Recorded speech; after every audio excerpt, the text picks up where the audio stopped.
Hi అండి అందరికీ. ఈరోజు వీడియోలో మనకు ఒక మంచి రెసిపీ అయితే చూపిస్తాను. అది తోటకూర ఆకులు అనేవి తినడం మనకి ఆరోగ్యానికి చాలా మంచి హెల్తీకరము. ఎక్కువగా ఇలాంటి పిల్లలు కూడా అలవాటు చేయాలి. తోటకూర అనేది పిల్లలకు పెట్టడం అనేది. ఇలా నేను కూడా ఇలాగ మా పిల్లలకు నచ్చిన విధంగా, మాకు నచ్చిన విధంగా అయితే నేను తోటకూర ఫ్రై ఎలా చేస్తానో, రోజు ఎలా చేసుకుంటానో మీకు కూడా ఈ వీడియోలో చూపిస్తాను. చూడండి.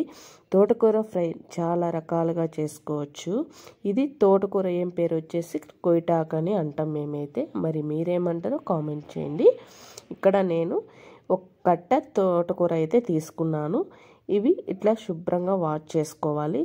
కాడలతో సహా ఒలుచుకోవాలి. ఈ తోటకూర అనేది సిర్రాకు కూడా ఈ విధంగానే చేసుకోవాలి. మరి ఈ వీడియోలో ఈ తోటకూర అనేది చూపిస్తాను. చూడండి. ముందుగా అయితే ఆకు అయితే శుభ్రంగా వాష్ చేసుకోవాలి. ఒక ప్లేట్లోకి అయితే పెట్టుకోవాలి. కొంచెం వాటర్ అనేది ఏమీ లేకుండా తీసుకోవాలి. వాటర్ ఇది తోటకూర అనేది. ఆ తర్వాత ఇంకా మనము స్టవ్ వెలిగించుకొని కడాయి పెట్టుకొని అందులో 3 స్పూన్లు ఆయిల్ వేసుకొని, ఆయిల్ అనేది కాస్త బాగా వేడెక్కిన తర్వాత పోపు దినుసులు 1 స్పూను, అలాగే కరివేపాకు, ఎండుమిర్చి, ఒక చిన్న మీడియం సైజ్ ఆనియన్ వేసుకొని ఇవి కాస్త బాగా వేగనివ్వాలి. ఆనియన్స్ అనేటి ఈ ఆనియన్స్ కాస్త బాగా వేగిన తర్వాత తోటకూర అనేది వేసుకోవాలి. ఇప్పుడు ఈ తోటకూర మనము ఈ ఆకు వచ్చేసి పప్పు చేసుకోవచ్చు, ఇలా ఫ్రై చేసుకోవచ్చు, పెసరపప్పు వేసుకొని ఫ్రై చేసుకోవచ్చు. ఇదే ఆకులో పప్పుల పొడి వేసుకోవచ్చు, కొబ్బరి కారం పొడి వేసుకోవచ్చు. చాలా రకాలుగా ఫ్రై అయ్యే విధంగా చేసుకోవచ్చు అండి. ఇక్కడ నేను కూడా 2 నా ఛానల్లో పెట్టాను. ఇట్లా పప్పుల పొడి వేసుకొని ఎలా చేయాలి అనేది అది ఒక రకంగా చేసి పెట్టినాను. ఇది కూడా ఇట్లా ఈ విధంగా నేనైతే చేసుకుంటాను. తోటకూర ఫ్రై అనేది ఇట్లా పప్పుల పొడి వేసుకొని, కానీ రాగి సంగటి అయితే చేసుకుంటే కనుక పప్పుల పొడి అయితే చేసుకుంటాము. ఈ తోటకూర అనేది చాలా బాగుంటుంది. ఇట్లా ఎప్పుడైనా రైస్ చేసుకున్నామనుకో రైస్లోకి ఈ విధంగా అయితే చేసుకుంటాను. చాలా బాగుంటుంది. ఎప్పుడైనా మనకు పప్పు చేసుకున్నా కానీ, ఇట్లా సంగటి చేసుకున్నా కానీ ఈ తోటకూర ఫ్రై, శనక్కాయల పచ్చడి సూపర్ కాంబినేషన్గా ఉంటుంది. ఇంకా ఏదైనా నలిచిన కారం కానీ ఇట్లా ఈ విధంగా అయితే చేసుకొని తోటకూర ఫ్రై చేసుకుంటే రాగి సంగటి కానీ చాలా బాగుంటుంది. కాకపోతే ఈ తోటకూర ఆకేసిన తర్వాత కడాయిలో కాస్త 1 స్పూను పసుపు వేసుకోవాలి. అలాగే 1 స్పూను సాల్ట్ వేసుకొని మంచిగా బాగా కలుపుకోవాలి. ఈ ఆకుతోనే కాస్త పుల్లకూర కూడా చేసుకోవచ్చు. అది కూడా వీడియోలో ఉంది, ఒకసారి చూడండి. నా ఛానల్లో వెళ్ళి చాలా రకాలుగా ఉంటాయి. మనం ఆకుకూర చేసుకుంటే చాలా బాగుంటుంది. హెల్త్కి చాలా మంచిది. మనకే కాదు పిల్లలు కూడా ఇలాగా అలవాటు చేయాలి. చాలా అంటే చాలా బాగుంటుందండి. ఈ ఆకు ఇలా ఫ్రై చేసుకొని చూడండి. చాలా అంటే చాలా బాగుంటుంది. మీరు ఇది గినక నచ్చితే ఈ ఫ్రై అనేది మీరు ఒకసారి ట్రై చేసి కామెంట్ బాక్స్లో కామెంట్ చేసి చెప్పండి. ఇట్లా ఒకసారి మంచిగా కలిపిన తర్వాత మూత పెట్టేసుకోండి. ఇట్లా మనము 5 నిమిషాలు ఒకసారి మూత తీసేసుకొని కలిపుకుంటూ ఉండాలి. ఆకు ఉడికిందాక మనము ఇంకా ఈ ఆకు వచ్చేసి మీరు కావాలనుకున్న నీళ్ళల్లో అయినా జస్ట్ ఒక 10 నిమిషాలైనా ఉడకబెట్టుకోవచ్చు. లేదంటే ఆయిల్లో ఇలాగైనా ఫ్రై చేసుకోవచ్చు. లేదంటే ఈ ఆకులో కొంచెం పెసరపప్పు నానబెట్టుకొని టీ గ్లాసు పైన ఇట్లా పెసరపప్పు అయినా వేసుకొని చేసుకోవచ్చు. చాలా బాగుంటుంది. ఇట్లా చేసుకుంటే ఈ ఆకు అనేది తోటకూర ఆకులో ఇక్కడ చూసారా, ఈ విధంగా మనము మధ్య మధ్యలో మూత తీసేసుకొని 5 నిమిషాలకు ఒకసారి కలుపుకుంటూ ఉండాలి. ఇట్లా ఈ విధంగా కలిపిన తర్వాత మూత పెట్టేసుకొని ఇట్లా మనం ఆకు ఉడికిందాక అలాగనే ఉండనివ్వాలి.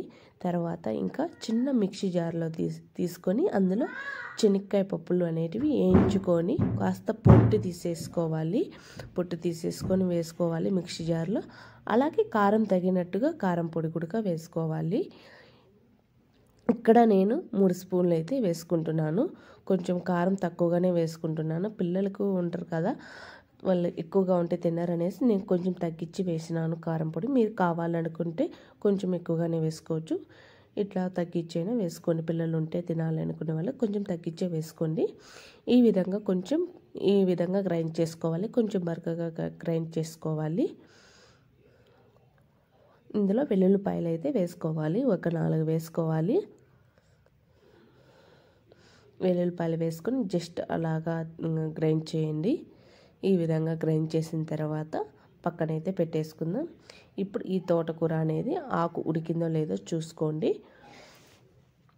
ఇంకా ఆకైతే చాలా బాగా మెత్తగా ఉడికింది. కాస్త మీరు కూడా ఇలాగా ఆకు అనేది కాస్త ఉడకబెట్టుకోండి బాగానే.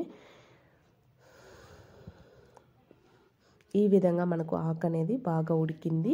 ఉడికిన తర్వాత ఇందులో మనము గ్రైండ్ చేసి పెట్టుకున్నాం కదా, ఈ పొడి అయితే వేసుకోవాలి. ఈ పొడి వేసుకుంటే చాలా బాగుంటుంది. ఇట్లా రైస్ లేకిడుగా మనం ఇట్లా కలుపుకొని తినవచ్చు, పిల్లలకు కూడా పెట్టవచ్చు. ఇంకా పప్పు చేసుకున్న, రసం చేసుకున్న, పచ్చడి చేసుకున్న, సాంబార్ చేసుకుని ఇట్లాంటి రకాలు ఏదైనా చేసుకుని ఇట్లా ఫ్రై చేసుకుంటే ఆకుకూర ఫ్రై చాలా బాగుంటుంది. ఇట్లా మీరు రైస్ ఒట్టిదైనా తినచ్చు. ఇట్లా తోటకూర ఫ్రై అనేది ఇలా చేసుకుంటే మనం ఒట్టిదైనా తినవచ్చు. ఇంకా చాలా బాగుంటుంది ఈ విధంగా చేసుకుంటే.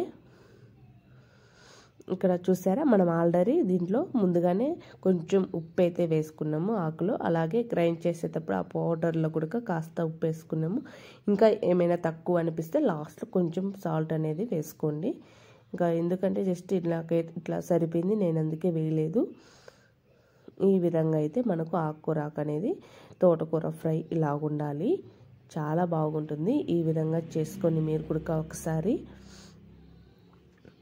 మీ పిల్లలకు కూడా ఇలాగా చేసి పెట్టండి, చాలా బాగుంటుంది. సిర్రాకు కానీ ఏ ఆకైనా కానీ మునగాకు కానీ ఇలాగా చేసుకోండి. ఇలా అయితే మేము ఎక్కువ ఆకుకూరలు తెచ్చుకుంటాము. ఇలా ఈ విధంగా చేసుకుంటాము.